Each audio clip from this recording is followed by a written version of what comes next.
Chers téléspectateurs, bienvenue au 4e épisode de votre émission Les engagés de l'innovation sociale, portée et organisée par la Fondation Abdelkader Ben Saleh en partenariat avec Téléplus. Les engagés de l'innovation sociale est une web émission qui a pour but d'approfondir la discussion autour du sujet et d'engager un débat responsable et constructif entre les différents acteurs du développement socio-économique du pays. L'une des plus grandes difficultés que retrouvent les acteurs de l'innovation sociale au Maroc est justement cette capacité à définir et à mesurer l'impact social. L'impact social est une notion parfois un peu difficile à comprendre, à mesurer, et du coup, c'est peut-être beaucoup plus facile pour nous de mesurer l'impact financier, chiffre d'affaires, rentabilité économique, solvabilité. Mais par contre, la mesure de l'impact social nécessite d'autres considérations et d'autres techniques et d'autres mécanismes qui rentrent en place. Quels sont aujourd'hui les outils en vogue en la matière? Quels sont aujourd'hui les best practices dans et à l'intérieur de l'écosystème d'innovation sociale au Maroc par rapport à la mesure de l'impact social?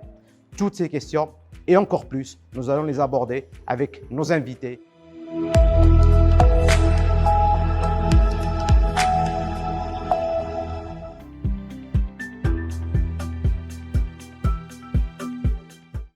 Pour parler de l'impact social, nous avons invité pour vous Madame Amina Kcherid. Bienvenue. Merci. Merci d'avoir accepté notre invitation. Merci pour votre invitation. Merci. Vous êtes enseignante-chercheur à l'Université Hassan II, présidente du Centre d'incubation et de recherche-action pour l'économie sociale et solidaire au sein de la Faculté des sciences juridiques, économiques et sociales à Ain Choc, dans la même université. Et vous êtes également experte dans les innovations sociales et entrepreneuriales et également coach certifié. Bienvenue. Merci. Yassine Tayal, bienvenue. Merci d'avoir accepté notre invitation. Merci à vous. Vous êtes cofondateur et managing director de Educall. Vous êtes également consultant jeunesse et formateur en entrepreneuriat social. Bienvenue. Merci. Monsieur Eric Asmar, bienvenue. Merci. Merci d'avoir accepté notre invitation. Avec grand plaisir. Donc, Eric Asmar est CEO de Happy Smala, un laboratoire d'innovation spécialisé en approche et finances collaboratives. Il est également enseignant en entrepreneuriat à l'ESSEC Business School et également à l'École centrale Casablanca. Monsieur Amin Zariat, bienvenue. Merci pour l'invitation. Merci, je vous en prie. Donc, Amin Zariat, vous êtes président fondateur de l'ONG TEBU, Ashoka Fellow. Vous êtes également fondateur et CEO de Morocco Leadership Academy. Chers invités, on lance le débat autour de l'impact social. Au tout début, une définition s'impose. Madame Amina, comment est-ce qu'on peut définir l'impact social? Alors, comment est-ce qu'on peut définir l'impact social? En fait, c'est assez différent d'une mesure d'impact financière autour de la rentabilité. Jusqu'à maintenant, en fait, on arrivait beaucoup plus facilement parce que mesurer l'impact financier à travers des chiffres, la rentabilité financière est beaucoup plus facile à mesurer. Par contre, mesurer l'impact social d'un projet qui a vocation sociale, ça demande en fait beaucoup plus en fait, je dirais, d'élargir et d'aller voir derrière un petit peu comment le projet va apporter de la valeur sociale, de la valeur collective. On parle beaucoup en fait de changement structurels, organisationnels, etc. Et puis de changement dans les comportements, dans les pratiques, etc. Donc la mesure d'impact social, elle est aussi en lien avec la mesure du bien-être, du bien-être collectif, de la cohésion sociale et donc, je dirais, de la valeur collective d'une manière générale. Voilà un peu quelques premiers éléments que je peux donner sur la question de l'impact social. Très bien. Amina Zariat, Amina a souligné un point important, c'est qu'apparemment il y a d'autres facettes et c'est comme si le spectre d'analyse est beaucoup plus élargi que par rapport à une entreprise, je dirais, standard, classique, économique. Quelles sont aujourd'hui ces différentes dimensions qu'il faut prendre en considération pour quantifier et mesurer l'impact social? Oui, je voudrais revenir justement sur la définition partagée par Amina. L'impact social, bon, il y a l'impact, c'est-à-dire impacter, transformer, créer un changement. Et l'impact social peut être, on va dire, désigné par, on va dire, une transformation apportée par une organisation, mais cette fois-ci sur des personnes et sur l'environnement. Et donc, c'est une transformation qui peut être à la fois sur un comportement, qui peut être à la fois sur, on va dire, un statut d'une personne qui va passer d'une situation à une situation, mais aussi à une communauté qui va grandir, que ce soit sur le plan économique, que ce soit sur le plan social. Donc l'impact social, c'est d'abord aussi un mindset, parce qu'aujourd'hui, l'innovateur social ou l'organisation sociale qui veut vraiment aller sur des projets à fort impact social, elle doit les inscrire justement dans sa démarche. Parce qu'on ne parle pas que d'un résultat, parce que le résultat, il est simple. Amina a parlé de résultats financiers, de résultats économiques, etc. Mais l'impact social, c'est au-delà de ce résultat, c'est comment aujourd'hui on va créer aussi cette durabilité transformationnelle. C'est-à-dire en créant des projets ou en lançant des initiatives à fort impact social, quand on va se retirer, donc il y aura justement cette transformation qui va durer aussi dans le temps. Très bien. Si j'ai bien compris, c'est qu'il faut au préalable imaginer cet impact. C'est-à-dire, avant de se lancer, on a une stratégie d'impact. On dit que voilà, on veut atteindre 1, 2, 3. Et par la suite, on voit est-ce qu'on a fait réellement ça. Est-ce que c'est ça, Eric Asmar? C'est-à-dire que dans le social impact, on doit le définir bien à l'avance avant de se lancer sur le terrain. Oui et non. C'est-à-dire, ça revient justement fondamentalement à la notion de théorie de changement. C'est-à-dire, ces projets à fort impact social, environnemental, sociétal, on est en train d'attaquer des problématiques qui sont très très complexes. Et chaque intervention, chaque projet va essayer d'attaquer ces problématiques d'une manière particulière. De dire, OK, on va essayer d'agir sur ce variable ou cet ensemble de variables. Donc ça, c'est la logique de théorie de changement. Si on appuie sur ça, on va avoir ce résultat. Donc déjà de comprendre cette mécanique, comment elle devrait fonctionner, et après justement d'établir les choses qu'on doit mesurer pour vérifier cette hypothèse.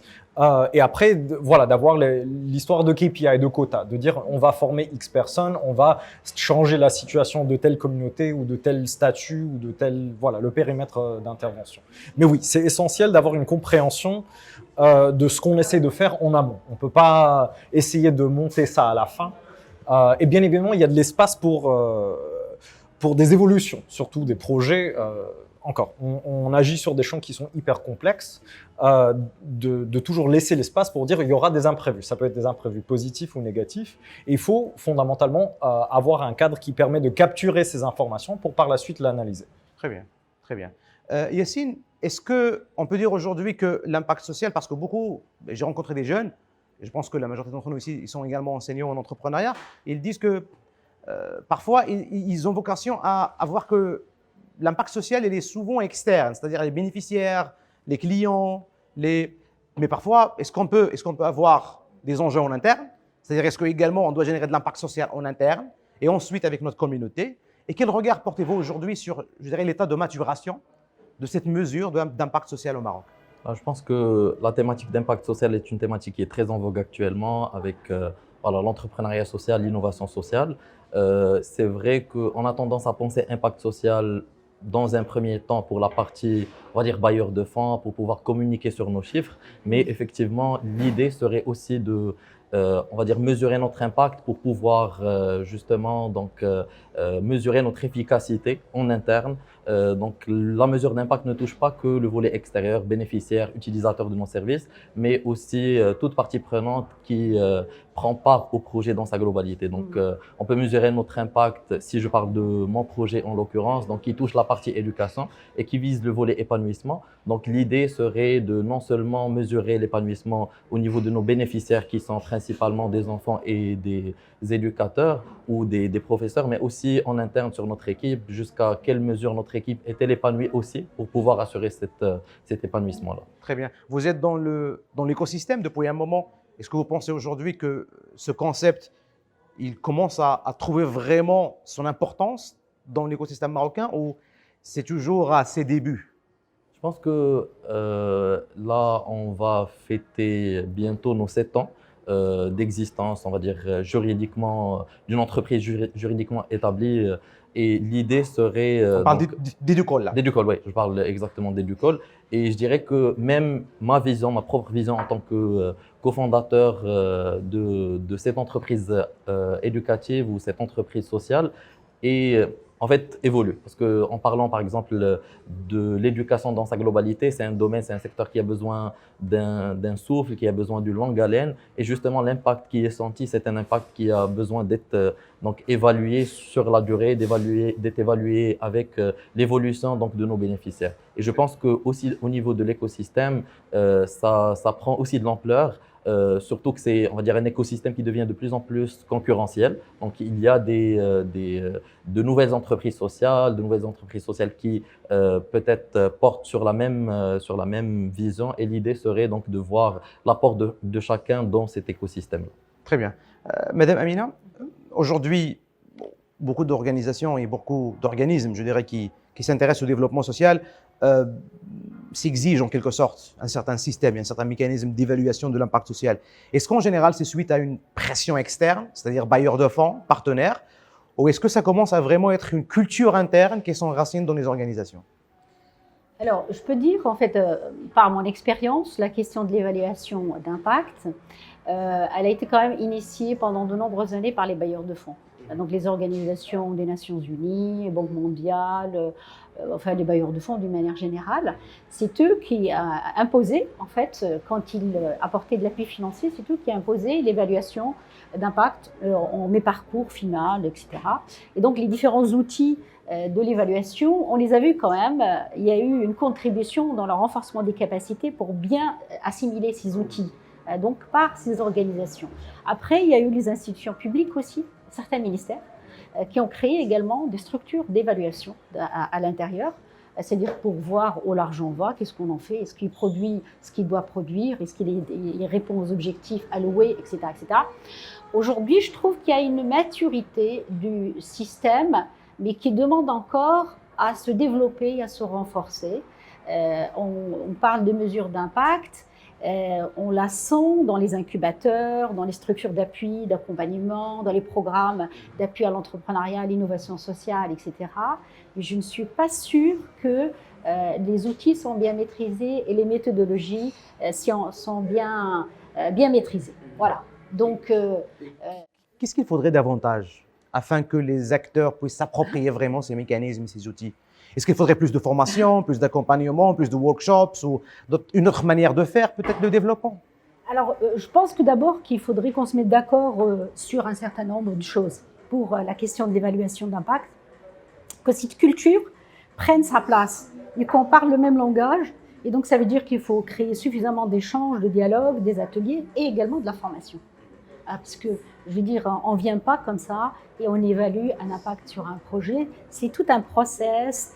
Et c'est aussi cette vision, s'approprier cette vision holomorphique, globale, globalisante, qui touche l'ensemble des parties prenantes, l'environnement, mais également les bénéficiaires, les acteurs, etc.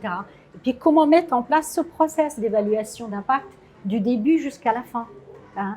Et Eric a parlé de, bien entendu, qu'on va décider sur la base d'un projet de définir les objectifs au départ, les résultats qu'on veut toucher, etc. Mais il y a des risques. Et quelle est la capacité des acteurs aussi de s'adapter à ce qui émerge? C'est pas toujours évident. Et de revoir aussi ces indicateurs. Parce que le terrain nous apprend beaucoup de choses. Entre ce on va venir avec un projet sur papier, mais le terrain nous apprend aussi beaucoup de choses. Et donc, c'est aussi cette capacité de s'adapter pour pouvoir, en fait, mesurer l'impact d'une manière efficace. Très bien, très bien. Amine, je sais qu'à Tibu, vous faites du travail sur plusieurs projets avec des jeunes. Et effectivement, il y a un retour social que les bénéficiaires ressentent après avoir passé par l'un de vos projets. Aujourd'hui, à Tibu, est-ce que vous avez des meilleures pratiques, des bonnes méthodes que vous pouvez partager avec nos téléspectateurs sur comment est-ce que vous évaluez effectivement que ce jeune, ce bénéficiaire, ce consommateur de services, est-ce qu'il y a eu un impact sur sa vie sociale? Bien sûr, je rappelle que Tibu aujourd'hui travaille sur cette question de l'innovation sociale par le sport et on travaille surtout avec des jeunes en situation difficile, des enfants dans des quartiers populaires, des jeunes filles dans les zones rurales, des migrants, des réfugiés, des Marocains en situation de NEET, qui sont ni à l'école, ni à l'emploi, ni en stage. Et puis, Tibu est financé par un écosystème aujourd'hui composé de bailleurs de fonds internationaux, de ministères, d'agences des Nations Unies, de secteurs privés, etc. Et la plupart demandent justement au-delà des reporting narratifs financiers, ils demandent aussi des résultats de mesures d'impact.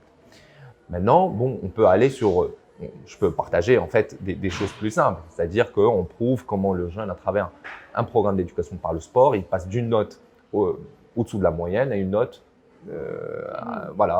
qui est supérieure à la moyenne. Et là, en comparant le résultat, on va dire, d'avant l'activité et le résultat d'après l'activité. Maintenant, c'est un résultat positif. Mais il ne faut pas comptabiliser que les résultats positifs. Il faut aussi s'intéresser aux résultats négatifs. Par exemple, on a un programme qui s'intéresse juste aux filles adolescentes. Elles sont épanouies, 90% elles ont de meilleures notes, etc. Mais c'est un programme qui est que pour les filles. Et donc, les garçons qui voient les filles jouent toutes seules et elles se développent, etc. Donc, ces enfants commencent à développer une frustration. Et donc, là, c'est très important de se retourner aussi sur les effets négatifs d'une action qui a fort impact social et qui aujourd'hui intéresse, on va dire, une communauté, mais il faut aussi s'intéresser, on va dire, aux cibles qui sont indirectes. Ça, c'est en premier. Maintenant aussi, sur la question d'insertion professionnelle, d'entrepreneuriat, on a démontré comment un jeune qui passe chez nous une année, après 12 mois, qu'est-ce qu'il peut justement avoir, comment il peut développer son revenu, que ce soit en étant un auto-entrepreneur ou qui s'insère dans le marché du travail ou dans l'industrie du sport, ou carrément qu'il arrive à créer une entreprise.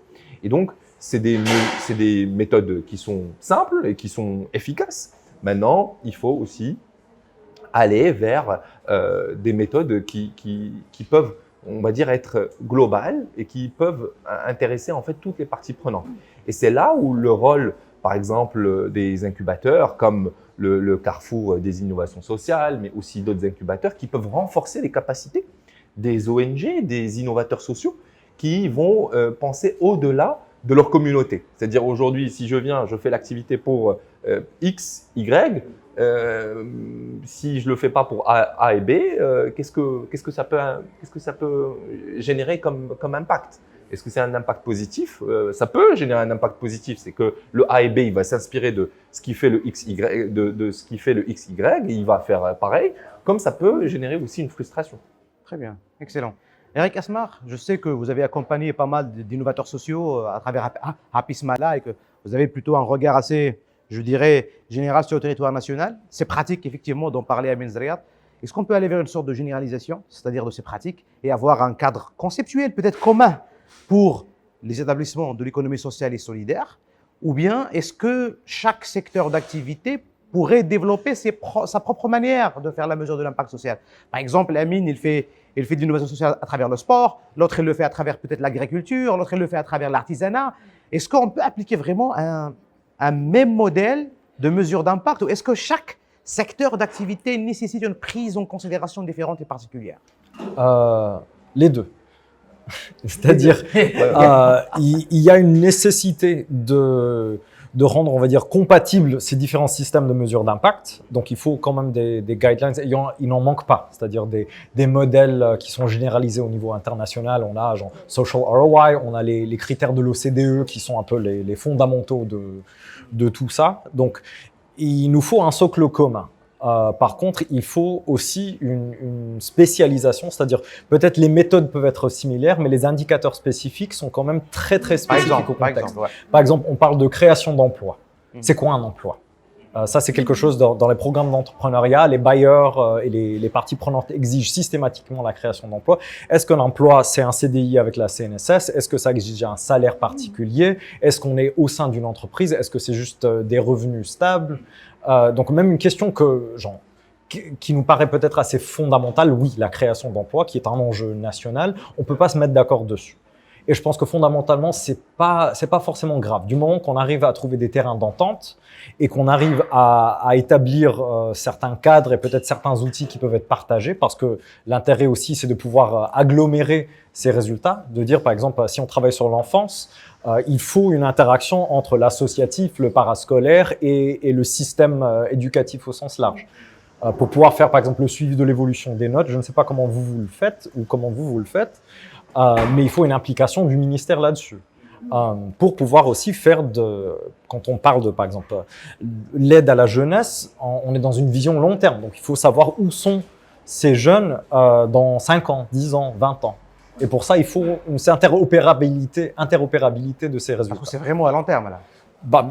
On est dans du changement Par rapport à systémique. l'éducation, par exemple. Oui, par rapport à l'éducation, même par rapport à l'entrepreneuriat. On sait, un programme de 2 ans sur l'accompagnement des entrepreneurs, c'est très sympa, mais l'entreprise moyenne commence à avoir des résultats positifs à partir de 3, 4, 5 ans.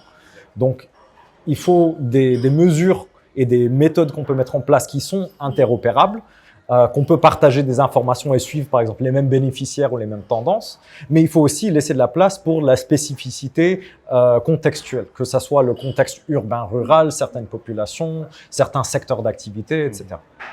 Très bien. On parlait d'éducation. D'ailleurs, je me tourne vers Yacine. Yacine, vous êtes également dans l'innovation sociale, pareil, pour l'éducation, et vous utilisez des méthodes pédagogiquement innovantes et différentes. L'éducation, par exemple, effectivement, c'est un secteur où peut-être l'impact social prendrait des années pour se faire voir. C'est-à-dire aujourd'hui, vous accompagnez des jeunes qui sont peut-être adolescents, qui sont peut-être des enfants, ils apprennent avec vous, mais à partir de quel moment, par exemple, est-ce qu'on peut dire que l'école a vraiment permis à ces étudiants d'émerger, de construire un futur? Est-ce que c'est un peu compliqué? Et comment est-ce que vous faites pour dire que voilà, notre impact social, elle est de tel et tel? Effectivement, donc dans certains domaines, la mesure d'impact social est assez, on va dire, difficile ou complexe. Ce qui rend ce qui donne cette particularité de complexité à la notion de mesure d'impact est peut-être le caractère abstrait des indicateurs qu'on va mesurer. Si je parle par exemple de notre cas, d'Educol, notre vision c'est d'assurer l'épanouissement aux enfants. Là, la première étape à faire, que nous avons donc déjà fait, c'est pouvoir identifier quels sont les indicateurs qui peuvent nous permettre de dire que cet enfant est épanoui ou pas. Voilà, en cherchant rapidement donc, dans la notion d'épanouissement est aussi large qu'on peut l'imaginer. Donc, ça peut toucher le volet santé, ça peut toucher aussi le volet habitat. Est-ce que l'enfant est épanoui à domicile? Alors que nous, on agit dans un premier temps sur le volet éducatif, donc sur l'épanouissement éducatif. Donc là, il y a des indicateurs qui sont quantitatifs, qui sont liés au volet donc, scolaire. Donc, on commence par collecter des données qui sont relatives à la scolarité de l'enfant. Donc, si par exemple, on agit sur des compétences life skills ou soft skills, on commence par déjà inventorier ou collecter les données relatives peut-être au volet scolaire. Donc, quelles sont les matières scolaires qui peuvent nous donner un petit aperçu sur ce côté-là. Donc, si on parle de communication, on va recenser les notes relatives aux langues. On va ensuite donc dispenser nos programmes, recueillir de façon assidue des informations. Et je pense que c'est ce qui est un petit peu difficile, de pouvoir recueillir ces informations-là, de pouvoir les avoir à temps pour pouvoir juger et aussi avoir un aperçu, on va dire, de façon périodique, soit trimestriel, semestriel, annuel, pour voir ces informations-là et ensuite donc, pouvoir les analyser, voir si on a abouti à ce volet-là. Pour revenir à la question donc, côté long terme, là on est actuellement à une phase transitoire où par exemple les enfants qu'on a accompagnés il y a 6 ans sont passés du primaire au lycée et l'idée par exemple, un de nos programmes c'est la vulgarisation scientifique ou technologique, voir est-ce que nos programmes ont permis par exemple d'influencer l'orientation des enfants, voir est-ce qu'ils ont choisi une filière peut-être scientifique alors qu'à l'époque ils étaient forts dans des matières précises. Et aussi, il faut ajouter le fait que la grande majorité ou quand même une partie des parents qui viennent nous voir dans un premier temps, c'est pour remédier à des lacunes scolaires, purement scolaires. Donc, l'idée serait d'éduquer aussi donc, la communauté, d'éduquer les parents à ce volet-là. Donc là, on agit sur la partie scolaire, mais pas que. Donc, il y a aussi des compétences qui sont traitées en parallèle et l'impact donc, devrait être évalué de façon périodique sur le long terme.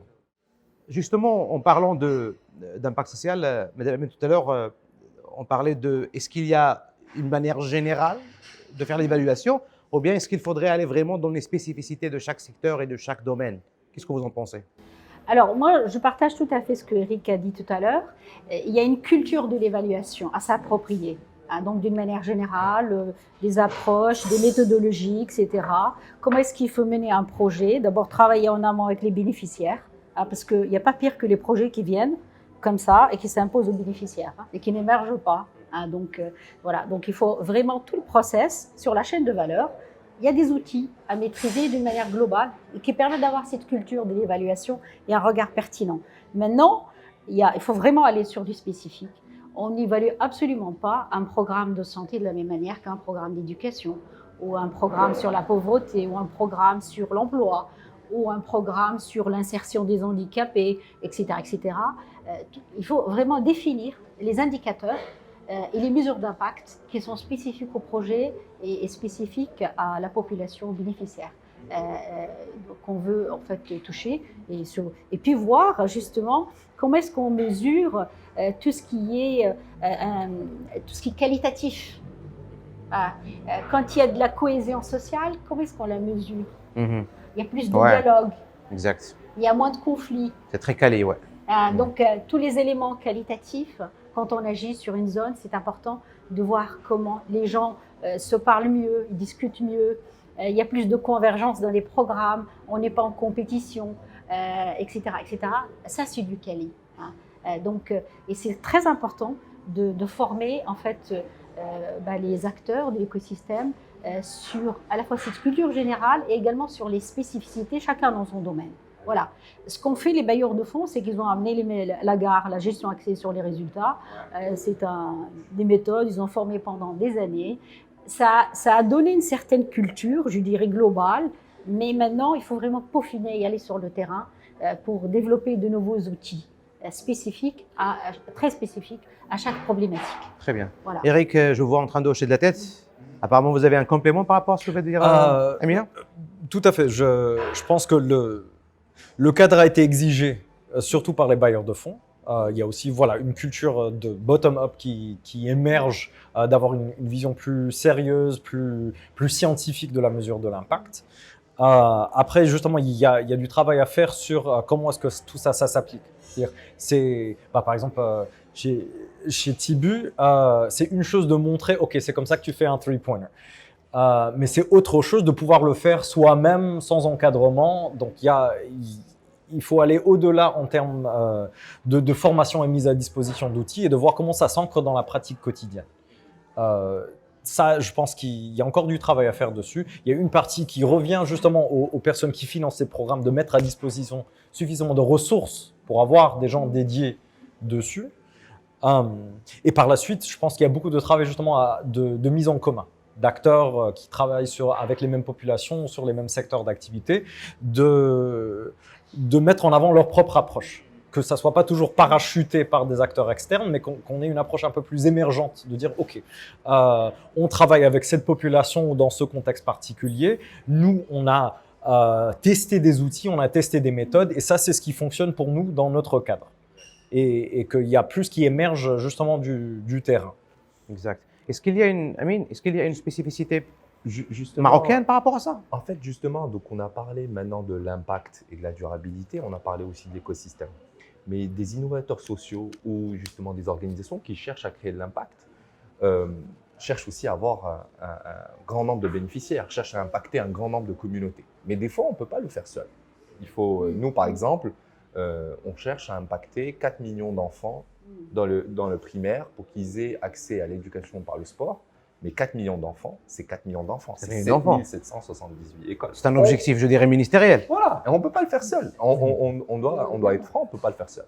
Donc, c'est cette question aussi de transfert d'expertise. C'est comment aujourd'hui, un innovateur social ou une organisation justement qui est dans l'innovation sociale, comment elle peut, on va dire, faire de la promotion.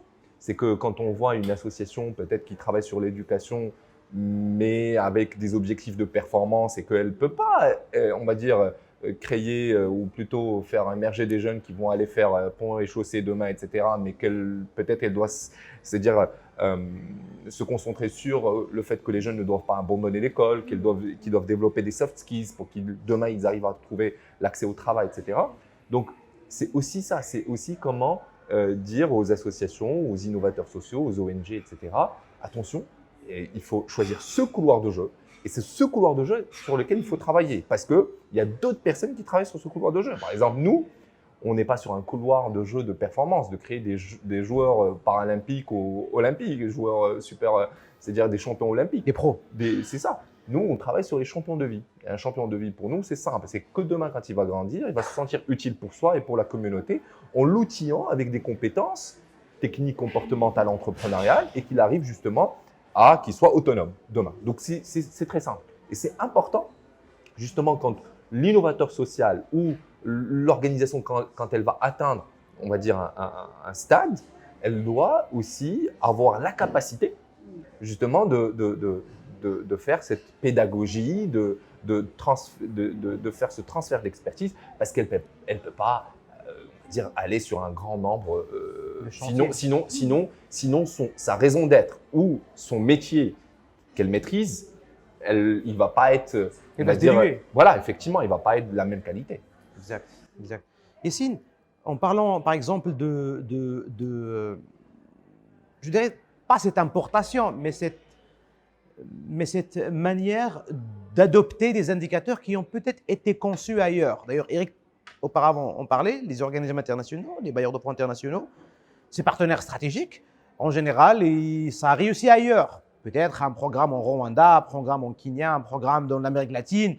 Et ils viennent avec leur set, c'est que voici comment on fait pour mesurer 1, 2, 3, 4, 5. On arrive au Maroc, parfois ça donne de bons résultats, parfois on n'arrive pas à mesurer l'impact. Est-ce qu'il y a une spécificité marocaine et est-ce qu'il faudrait creuser des indicateurs marocains? Je pense qu'en plus des spécificités marocaines, il y a aussi la spécificité liée à l'activité. Donc, en fonction de l'activité, je reviendrai à ce qu'a cité Eric tout à l'heure ou Emine ou Emina sur le fait qu'en fait, il y a des spécificités liées à l'activité elle-même, liées à la raison d'être du projet de l'entreprise sociale ou du projet donc, en lui-même ou de ses porteurs, d'où émanerait justement cette particularité-là. Le fait de planifier l'impact prévu est important pour pouvoir choisir le créneau sur lequel on est, pour pouvoir bien dresser un cadre qui permettrait plus tard à définir correctement les indicateurs. Je pense qu'il n'y a pas de souci peut-être à s'inspirer ou à s'imprégner de ce qui se fait ailleurs, mais plutôt l'effort est de l'adapter déjà au contexte marocain et ensuite à l'activité en elle-même qu'on est en train d'exercer pour pouvoir justement sortir avec des données exploitables, soit en interne ou en externe, peut-être pour des objectifs commerciaux ou des objectifs d'efficacité en interne. Vous avez parlé des données exploitables, ce qui était une très bonne introduction à la question suivante, à la prochaine discussion que je vais aborder avec vous. Est-ce qu'effectivement, avant de découvrir les outils, les approches de mesure d'impact, en fin de compte, c'est une question de data en quelque sorte. Donc, la mesure de l'impact social nécessite d'avoir de la data disponible et exploitable. Absolument. Ouais. Où en est-on au Maroc par rapport à ça, Amina? Alors, c'est une question très importante, la disponibilité de la data. Quand on regarde un peu les chiffres au Maroc, on se rend bien compte à différents niveaux, surtout par rapport à la question de l'innovation sociale et du rôle de l'économie sociale et solidaire dans le PIB, dans la création de la valeur, etc. On n'a pas les données fiables. On a des données globales, générales, etc. Mais on a beaucoup de mal, en fait, à avoir des données sur les territoires, par exemple. Hein. Nous, d'ailleurs, régional, etc. D'ailleurs, nous-mêmes, au niveau du CIRA-ESS, on est en train de mettre en place un observatoire régional de l'économie sociale et solidaire, parce qu'il y a un besoin. Et cet observatoire va pouvoir collecter de la donnée dans différents domaines socio-économiques, spécifiques à l'ESS, à l'entrepreneuriat, à l'innovation sociale, etc. Sur les préfectures, les communes, vraiment on va peaufiner dans le détail les données et pour pouvoir avoir à un moment donné des observatoires dans différentes régions et de manière à avoir des données fiables au niveau national. Et c'est à partir de ces données-là qu'on peut véritablement suivre et avoir des indicateurs performants et puis en fait fiables en quelque sorte. Voilà, donc la question des données est très importante. Très importante. Ouais. Eric, je me tourne vers vous. Aujourd'hui, est-ce qu'on peut dire que la mesure de l'impact social, c'est du purement monitoring et évaluation? Est-ce que c'est vraiment un process à part, c'est-à-dire qui arrive avant, pendant et à la fin d'un projet par exemple? Ou est-ce que c'est quelque chose de plus stratégique? Est-ce que c'est un process ou est-ce que c'est quelque chose de plus stratégique qui doit être réfléchi en amont et qui doit être réfléchi au début? Encore, c'est les deux. C'est-à-dire, réponse typique d'Eric, c'est les deux. Est-ce que ça veut dire que nous sommes devant une dualité, un système hybride? Non, c'est pas forcément une dualité. C'est-à-dire, on est tous dans une logique de changement systémique à différentes échelles. On essaye de changer fondamentalement une partie de la vie autour de nous, que ce soit un système juridique, l'économie, l'éducation, etc. Donc, pour pouvoir agir à cette très grande échelle, on est donc à grande échelle et dans le long terme. Donc, il faut un certain niveau stratégique. Et après, c'est toute une série de pratiques qui se déclinent et qui s'intègrent dans les projets pour pouvoir servir cette grande vision. Et justement, je pense que l'une des difficultés, c'est que le suivi et l'évaluation est toujours traité comme un sujet à part. C'est un bonus. Exact, c'est ça. Nous, on fait beaucoup d'évaluations de programmes et on voit systématiquement que c'est pas quelque chose qui est intégré dans les activités. C'est quelque chose, ah oui, il faut faire ce rapport en plus. Donc, c'est aussi de l'intégration de ces démarches, de ces outils, de ces processus dans l'activité de manière générale. Des choses qui sont aussi simples que de faire, par exemple, avant un atelier ou une formation, d'avoir un petit questionnaire en amont et après. À ce stade, on a du Google Forms et compagnie. C'est très, très simple de recracher ces formulaires et de les suivre. Et après, c'est d'intégrer dans la démarche, à chaque fois qu'on va faire une intervention quelconque, qu'on a ces outils à disposition, qu'on les intègre et qu'on les remet dans le système de suivi global que la structure ou le projet intègre. Mais justement, il faut toujours maintenir cette vision high level. Comment est-ce qu'on change le monde et comment est-ce qu'on valide la manière dont on change le monde? C'est ça le suivi et l'impact. Est-ce qu'on fait ce qu'on cherche à faire? Parfois, on a besoin de la data, Amine. On a besoin de la data déjà pour concevoir le projet ou le programme, et diagnostic, état des lieux, etc. Par la suite, on doit générer notre propre data au fur et à mesure que le projet avance. Et à la fin, faire l'extrapolation et les analyses nécessaires. Derrière, est-ce que l'entrepreneur social, il devient statisticien ou quoi? Est-ce qu'il devient data scientist ou data manager lorsqu'il fait de l'entrepreneuriat social? Ben oui, un entrepreneur social, c'est d'abord un agent de changement. Donc, je vais rebondir en fait ce qu'a dit ma collègue Amina et Eric. Oui, les chiffres ne sont pas sûrs à 100%, ne sont pas définis à 100%. Bon, on peut dire que c'est pas méchant. Mais par exemple, nous, on a commencé à travailler sur les NEET il y a 3 ans. C'est des jeunes des jeunes qui sont ni à l'école, ni à l'emploi, ni en stage. Ils sont 3 millions au Maroc selon la Banque mondiale. Il y a eu récemment une étude avec le HCP, l'UNICEF, et quand on a démarré, il n'y avait pas une définition qu'est-ce qu'un NEET. Vraiment, qu'est-ce qu'un NEET. Donc, on a lancé des programmes, etc. Bon, au départ, les jeunes, ils se comportent d'une manière, après, ils changent de comportement, etc. Après, on s'est dit, quand on a fait une évaluation, on s'est dit, avant que les jeunes démarrent avec le séminaire d'intégration, la plateforme collaborative commune, etc., mais il faut absolument qu'on passe avec lui un bout de temps. C'est-à-dire 1 mois et demi, 2 mois, et qu'on arrive à le comprendre. Et donc, parce que c'est important, on investit en lui un montant d'argent important, un budget important, du temps. On le connecte avec les acteurs d'écosystème, etc. Et c'est important quand on choisit d'investir sur ce jeune, ou sur cette fille, ou sur ce jeune migrant ou réfugié, c'est important qu'il arrive à réussir parce que l'idée, encore une fois, c'est de ne pas travailler qu'avec 300 jeunes sur l'école de la deuxième chance, mais aller dupliquer ce modèle un peu dans tout le Maroc et pourquoi pas atteindre 1 million de jeunes. Et donc, ça, c'est aussi important, l'étude ou la data, d'une manière aussi d'avoir de la data qualitative, c'est-à-dire de la compréhension de la pédagogie, c'est important. Maintenant, revenant à cette question d'évaluation des programmes, moi, je dis qu'en fait, bien sûr, on peut mettre dans un budget une ligne budgétaire, évaluation de programme. Mais je pense aussi que l'ONG ou l'innovateur social ou l'organisme de l'innovation sociale doit avoir aussi une ligne évaluation de l'impact, de cette idée d'impact au niveau de l'organisme d'une manière générale. Parce que c'est facile de l'avoir dans un cadre de programme. Ça va même séduire le bailleur de fonds ou le partenaire. Mais il faut aussi que cette idée soit révisée à chaque fois au sein de l'ONG, au sein de cette organisation d'innovation sociale, parce que les choses évoluent. Donc, il y a des agendas mondiaux, des agendas nationaux, des spécificités locales, etc. Et donc, c'est important aussi de nourrir cette question d'impact social auprès, bien sûr, des collaborateurs, auprès des équipes et, on va dire, être toujours en convergence avec les évolutions.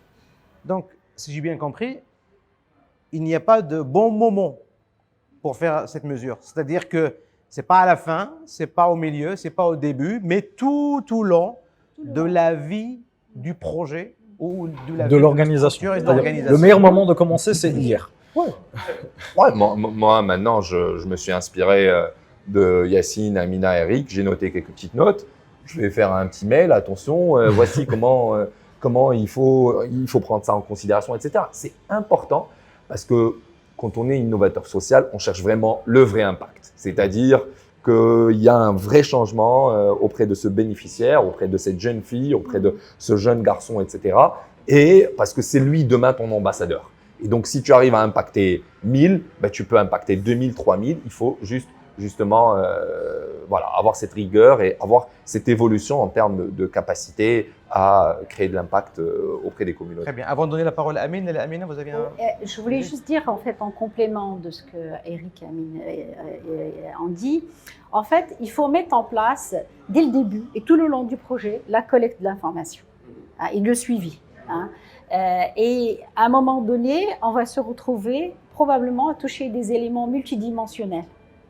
Donc, il faut aussi rectifier ces indicateurs. Parce qu'il y a des facteurs multidimensionnels qui viennent toucher ce Qui changent. Qui changent. Je prends par exemple la pauvreté. La pauvreté, on peut la prendre en tant que monétaire, mais il y a tous les facteurs multidimensionnels de la pauvreté. Le logement, le milieu social, les aspects socioculturels, etc. etc. Donc, et en fait, tout le long, à un moment donné, il faut regarder, il faut rectifier le tir. Si on attend la fin pour dire « Ah ben tiens, on n'a pas pu réaliser ce qu'on espérait », ben c'est trop tard. On a dépensé de l'argent et les résultats ne sont pas là. Donc il faut rectifier le tir régulièrement À chaque fois. pendant le processus. Très bien. Ouais. Yacine, est-ce que ça veut dire qu'on a besoin d'avoir quelqu'un dédié à ça au sein de l'organisation?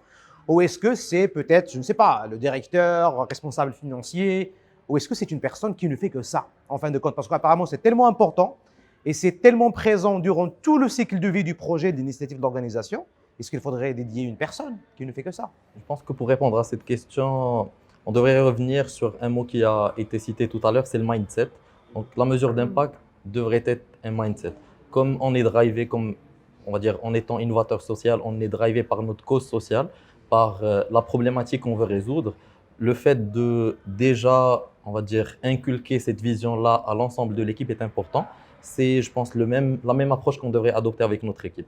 Pouvoir déjà les sensibiliser par rapport à ce volet-là et pouvoir en fait disséquer ou fragmenter la mesure d'impact dans sa globalité à toute l'équipe. Donc pouvoir la contrôler, pouvoir aussi être drivé par ce côté-là. Mais je dirais que aussi pour revenir à ce qui a été dit tout à l'heure, le fait de partir et d'être à la quête de la data est important, mais il faut aussi faire attention à l'humain, parce qu'on agit surtout sur l'humain. Je parlerai notamment du domaine de l'éducation, donc on agit sur l'enfant. Chacun a sa spécificité. C'est vrai qu'on a besoin de data pour pouvoir contrôler, pour pouvoir adapter, mais aussi on a besoin de feedback réel, feedback concret de chaque, on va dire, intervenant, de chaque bénéficiaire pour pouvoir donc voir et évaluer l'impact sur la personne elle-même. Très bien. Toujours avec vous, Yacine, est-ce qu'il y a aujourd'hui des approches, des bonnes pratiques qui existent au Maroc? Ça peut être quelque chose que vous avez installé à Ducol, ça peut être quelqu'un que vous avez vu chez une autre organisation. Aujourd'hui, juste pour dire à nos téléspectateurs que voici ce qui marche actuellement, la méthode telle, l'outil tel, etc. Est-ce que vous partagez avec nous certains pratiques? Bien sûr. En fait, je dirais que c'est comme dans l'innovation sociale ou l'entrepreneuriat social, c'est un processus, c'est un apprentissage. Et voilà, sur le coup, on est en train d'apprendre. Si je reviens sur ma propre expérience, en 2015, nous avons démarré avec un focus particulier sur l'enfant. Donc, en essayant de voir quelle approche allons-nous adopter, comment allons-nous aborder cette notion d'épanouissement. Et depuis 2015 à 2016, nous avons opéré avec le focus sur l'enfant principalement. Et très vite, on s'est rendu compte que non, en fait, il s'agit d'un écosystème, il s'agit de l'approche systémique à adopter pour pouvoir réellement créer de l'impact au niveau de l'écosystème dans sa globalité. Et au fur et à mesure, nous avons essayé de développer en fait la manière avec laquelle on abordait le sujet et aussi comment on le traquait, on faisait le suivi sur ce côté-là. Donc concrètement parlant, ce à quoi on a abouti actuellement, c'est principalement en accueillant l'enfant dès sa rentrée au sein, on va dire, du modèle logique. Donc, on accueille l'enfant, on fait un diagnostic avec lui. Donc déjà, on a le parent qui nous parle, qui nous décrit un petit peu la situation, mais de son propre point de vue. Donc, on accueille ce volet-là, c'est un point d'entrée pour nous pour pouvoir aborder l'enfant. Deuxième étape, c'est de voir l'enfant, donc de l'écouter, de lui donner la parole et on établit avec lui un diagnostic qui a pour but déjà de nous permettre d'évaluer à l'instant T0 donc l'état de l'enfant, la situation de l'existant ou l'état de l'existant pour pouvoir après par la suite traquer. Et cette évaluation se fait principalement sur 3 niveaux. Donc on fait un diagnostic sur les centres d'intérêt de l'enfant pour pouvoir établir un pan avec l'enfant et pouvoir discuter, établir une relation de confiance. Un deuxième niveau est le volet, on va dire, apprentissage pour pouvoir identifier quel est le profil prédominant en ce qui concerne les profils d'apprentissage de l'enfant. Et troisième niveau, c'est le volet connaissance. Donc, pouvoir faire l'état des lieux des connaissances. Et ce diagnostic-là est conduit chaque année pour pouvoir faire ce côté-là. En ce qui concerne les compétences, on va dire, soft skills ou life skills à l'enfant, donc en 2016, nous avons eu l'occasion de travailler sur un projet de recherche avec une chercheuse de l'AFSE, de la Faculté des sciences de l'éducation, et nous avons développé un outil qui s'appelle Self-Perception Profile for Children. C'est un outil qui est déjà utilisé, mais on a travaillé sur en fait son adaptation au contexte marocain, et c'était dans le cadre, on va dire, d'une action que nous avons menée avec une cible particulière, c'est les enfants sans protection familiale. Et l'idée était donc d'évaluer notre impact. Donc là, on a un questionnaire sous forme d'atelier. On a essayé de l'adapter aussi à la cible pour pouvoir évaluer principalement 6 étapes. Je citerai très rapidement donc l'aptitude scolaire, l'acceptation sociale, l'aptitude sportive, l'approche physique, le comportement et l'estime de soi pour avoir l'aperçu de l'enfant. Je dirais que c'est principalement les outils concrets qu'on utilise actuellement et qu'on traque de façon périodique pour voir en fait l'état des lieux de l'impact de nos programmes sur les enfants. Excellent. C'est un outil qu'on utilise aussi. C'est un outil canadien, c'est ça, qu'on utilise aussi et qui démontre comment les filles ou les jeunes garçons peuvent s'accepter et comment, à travers le sport, développent plusieurs compétences. Et en fait, cette émission aujourd'hui sera certainement suivie par des décideurs, par le gouvernement, etc. Et aujourd'hui, il y a des acteurs qui sont brillants. Il y a des acteurs qui arrivent à se développer, du Cols, Mala et d'autres, des incubateurs qui sont à l'université. Il y a carrément des cursus bachelor et master. Et masterisant carrément. Voilà. Mais il faut revenir peut-être à la base, il faut le statut d'entreprise sociale. Parce qu'aujourd'hui, tous ces acteurs, ils ont fait ce travail justement de définir qui sont les players, les meilleurs joueurs, les meilleurs ONG, les meilleurs incubateurs, etc., qui ont travaillé avec des bénéficiaires, qui ont développé des projets, qui ont travaillé avec des bailleurs de fonds, qui ont rassemblé un écosystème, qui ont également prouvé des résultats sur le terrain. Maintenant, pour encourager encore beaucoup plus ces acteurs, il faut le statut d'entreprise sociale. Et ça, c'est très important parce que ce statut va encore permettre à tous les acteurs d'aller vers un niveau beaucoup plus supérieur et aussi permettre aussi une levée de fonds importante, que ce soit pour des sujets d'éducation, pour des sujets de santé, de pauvreté, etc. Et surtout parce qu'aujourd'hui, le gouvernement ne peut pas travailler seul et il faut absolument avoir des structures qui connaissent très bien le terrain et qui vont l'aider d'implémenter des projets et qui sont aussi des fois financés par des bailleurs internationaux ou des représentations des Nations Unies qui adorent travailler avec des ONG. Et donc si aujourd'hui des ONG qui ont dépassé un stade, on va dire, de 10 ans de travail, de 11 ans, 12 ans de travail avec un portefeuille de programmes. Maturité d'action également. Voilà, une maturité, un portefeuille de programmes intéressants. Ils peuvent aller vers un autre stade qui est l'entreprise sociale et qui va leur permettre justement d'avoir un impact beaucoup plus fort. Apparemment, il y a une loi 4. Oui, il y a un projet de loi cadre. Qui est en cours de discussion au Parlement. Pas encore. Oui, en fait, si vous voulez que je rebondisse sur ça, il y a un projet de loi cadre qui a été déposé auprès du gouvernement en 2015 et qui n'est toujours pas adopté. Mais là, récemment, le ministère chargé du secteur a lancé un appel d'offres avec l'appui de l'AFD pour retravailler ce projet de loi cadre pour permettre justement à ce secteur d'avoir une loi qui va lui donner des possibilités d'être inscrit dans les programmes, dans la loi de finances, et que les statuts justement de l'entreprise sociale soient reconnus, etc. Mais dans le projet de loi cadre, on reconnaît justement l'entreprise sociale fait partie du projet avec les coopératives, les associations, le secteur du microcrédit, etc., etc. Tout ça, c'est prévu. Maintenant, on va voir. On définit, Voilà. on comprend et peut-être on met les mécanismes d'action avec l'administration publique, avec d'autres acteurs du Oui, système. en fait, il y a l'aspect stratégique et puis il y a l'aspect opérationnel. Et sur Ouais. l'aspect stratégique, la loi cadre est très importante. On ne peut pas faire autrement que d'avoir une loi cadre qui va permettre à ce secteur d'émerger. Moi, je peux revenir, si vous permettez, au niveau de l'université. Nous, on a donc CIRA OSS est implémenté dans l'université. L'université Hassan II, c'est 124 000 étudiants. Notre faculté, c'est 32 000 étudiants. Voilà, ce qui en fait est énorme.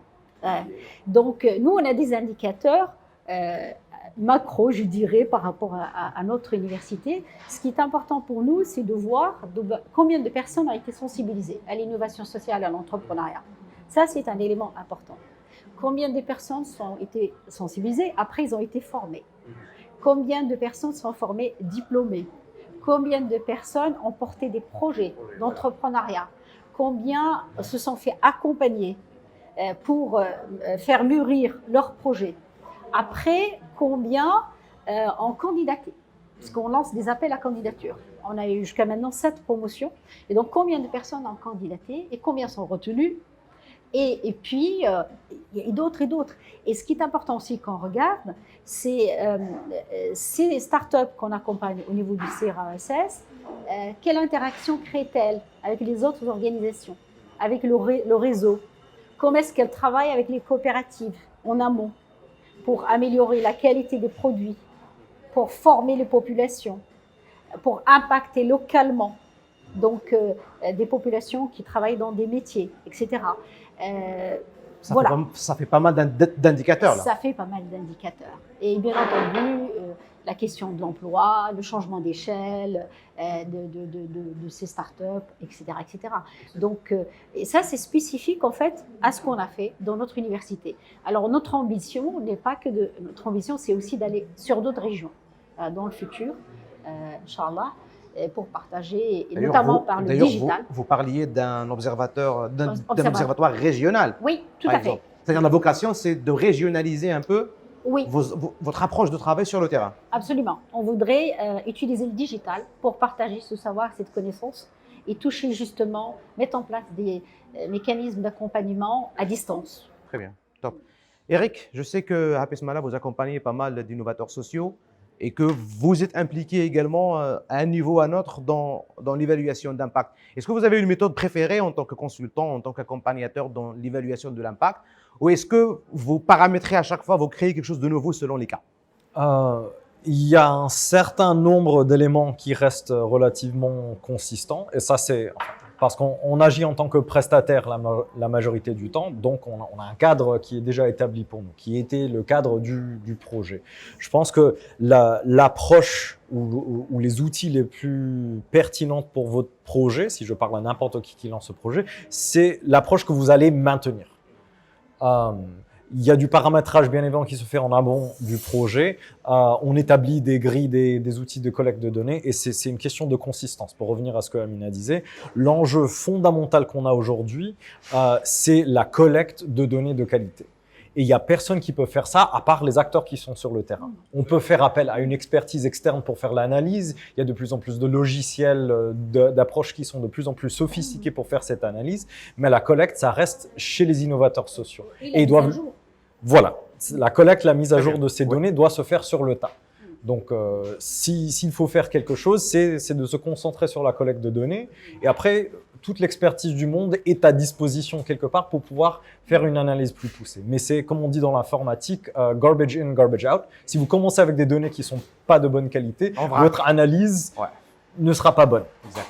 Donc, pour nous, c'est les lacunes qu'on voit souvent dans les projets qu'on évalue, c'est justement à ce niveau de collecte consistante de données fiables. Fiables et actualisables. Ah oui, mise à jour, très importante. Très bien, top. Mesdames, messieurs, dernier round, dernier tour de table. Ça va être, on l'appelle ici, le call to action. C'est-à-dire, je vais vous demander chacun, en 1 minute chrono, d'envoyer un call to action, une recommandation à l'un des acteurs de l'écosystème. Ça peut être l'exécutif, le nouveau gouvernement mis en place, ça peut être le législatif, les nouveaux députés, ça peut être d'autres administrations territoriales, ça peut être les banques, ça peut être des incubateurs. Choisissez un acteur de l'écosystème et lancez un call to action qui va permettre, quelle est votre conception aujourd'hui, quelle est votre suggestion, votre recommandation pour améliorer la mesure de l'impact social au Maroc. Je commence avec toi, Amine. Bien. Mon call to action sera adressé à Monsieur Chakib Ben Moussa, le nouveau ministre de l'Éducation nationale, du préscolaire et du sport. Bravo déjà pour le travail effectué en tant que président de la commission du nouveau modèle de développement. Je suis ravi que Tibu soit cité comme modèle. Maintenant, mon call to action, c'est de travailler d'abord sur le mindset des fédérations, le mouvement sportif et associer le sport à toutes les politiques publiques. Sport, santé, sport, employabilité. Que l'éducation. Pas que l'éducation. Et qui soit justement un meneur de jeu. Prendre voilà, locomotive, prendre le lead. Et aussi faire confiance beaucoup aux ONG et faire briller des ONG. Parce qu'il y en a énormément qui font du travail formidable à Zrenren dans des régions de Dakhla et autres. Et donc, il faut justement les faire briller. Et nous sommes là pour justement coworker avec lui. Très bien. Amine dit le sport comme levier de développement au Maroc. Amina, call to action. Alors, moi, mon call to action, il s'adresse au nouveau gouvernement, particulièrement… Un ministre en particulier Premier ministre. Premier ministre. Voilà. Chef de gouvernement. Chef de gouvernement et bien entendu la ministre chargée du secteur. Hein, donc, c'est au ministère du Tourisme, de l'Artisanat et de l'Économie sociale et solidaire. Alors, en fait, le rapport de la Commission de développement a accordé tout un volet important à l'économie sociale et solidaire, à l'innovation sociale, à l'inclusion socio-économique, etc., de toute une partie de la population qui peut être créatrice de valeur et qui peut véritablement impacter positivement notre pays. Donc, moi, j'ai envie de le dire, mettez le paquet pour que ces 3 cadres soient votés, inscrivez ces démarches dans la loi de finances, mettez à notre disposition les moyens financiers spécifiques, les produits financiers spécifiques à ces entreprises et à ces entrepreneurs pour pouvoir justement faire évoluer notre modèle économique et arriver à un modèle plus inclusif et plus durable, hein, je dirais, au Maroc, le Maroc qu'on a besoin. Très bien. Voilà. Très bien. Un call to action destiné à l'exécutif. Yassine. Voilà, donc Amine et Amina se sont adressés aux, on va dire, décideurs, aux politiciens, aux decision makers.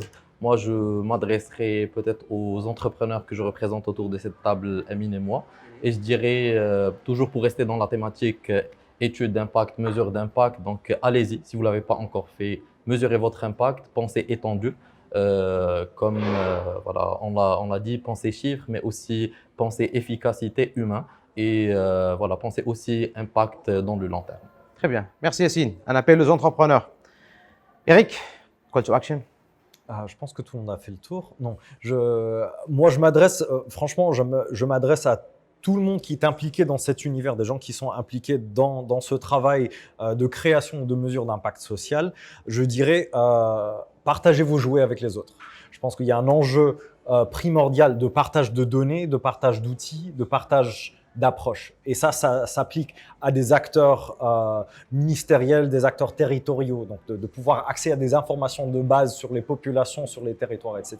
Comme pour l'ensemble des entrepreneurs sociaux, les acteurs de l'innovation sociale, pour pouvoir réussir l'ensemble de notre travail, que ce soit sur la mesure d'impact ou les changements systémiques qu'on essaie d'aborder, il faut être plus dans une approche de partage. Il faut ouvrir nos bases de données, il faut ouvrir nos boîtes à outils, il faut pouvoir trouver des synergies, des moyens de partager tous ces éléments qu'on est en train de développer tous ensemble.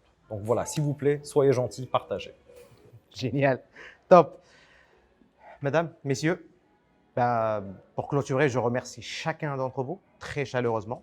Donc merci Madame Amina Kshiri Je rappelle que vous êtes enseignant-chercheur à l'Université Hassan II, présidente du Centre d'incubation et de recherche-action pour l'économie sociale et solidaire au sein de la Faculté des sciences juridiques, économiques et sociales à Ain Chouk, à Casablanca. Merci d'avoir été avec nous aujourd'hui. Merci Ayman. Je vous en prie.